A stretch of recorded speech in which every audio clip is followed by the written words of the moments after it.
The first time I noticed him, it was purely by accident. I had just stepped out of the shower, wrapped in nothing but a soft white towel, hair damp and clinging to my back. My bedroom window overlooked the backyard, and beyond the hedge stood the modest but charming house that belonged to Mr. Tall, Broody, and Handsome next door. I'd never spoken to him before. A few glances, a wave maybe, barely more than neighborhood courtesy. But that day, as I dropped my towel and reached for a fresh pair of underwear, something made me pause, a feeling, a tingle of awareness. I turned my head slowly. There he was, shirtless, standing at his upstairs window, eyes locked on me. Caught. A bolt of electricity zipped through me. I didn't move, neither did he. Then I smiled, bold, slow, teasing. Instead of covering up, I took my time putting on my clothes, every movement deliberate, a show. The next morning, I made sure my blinds stayed just a bit open, not enough for full exposure, but just enough to give him a taste. I started to notice the little things, how he always seemed to be at his window in the evenings just as I dimmed the lights and walked around in shorts and a camisole, how his eyes never drifted to a phone or a book, only to me. It was like a game now.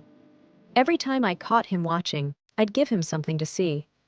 I danced while brushing my hair. I bent just a little more slowly when picking up laundry. I ran my fingers up my bare arms like they were his. And I knew he wanted more, so I gave it. One Friday night, as the rain painted streaks across the window, I lit candles and took a long bath, leaving the door cracked open and the window across from the tub perfectly in view. I leaned back, eyes half-lidded, imagining what it must be like for him, alone, watching, wanting. When I looked up, he was there again, shirt off, eyes dark. This time, I waved. He didn't wave back, but he didn't look away either. That's when I made my decision. The knock came exactly 10 minutes later. I opened the door, wearing nothing but an oversized white button-down shirt and thigh-high socks. "Hi, neighbor," I purred, leaning on the doorframe. He looked like he'd wrestled with the idea of coming over the entire time. Hair damp from the drizzle, jaw tight, hands clenched into fists at his sides. His voice was low, rough. "I didn't mean to. Watch me?" I finished for him, raising an eyebrow. "I know." He stepped back slightly, caught between shame and desire. "You've been doing it for weeks," I said, tilting my head. "And I've been letting you." That stunned him. His mouth opened, then shut again. "Don't worry, I liked it." I let the words hang between us, warm and heavy. "But now I think it's time we stopped pretending." "Pretending what?" "That we don't want the same thing." He stepped inside without another word. We didn't touch. Not at first. I liked the tension, the anticipation. I poured wine, handed him a glass, and sat across from him on the plush velvet couch in the soft amber glow of my living room. We talked. I asked him about his work. He was an illustrator, freelance, liked sketching people, faces, expressions. "Is that why you were watching me?" I teased. "Practicing?" He chuckled, but there was heat in his gaze. "No, you're just hard not to look at."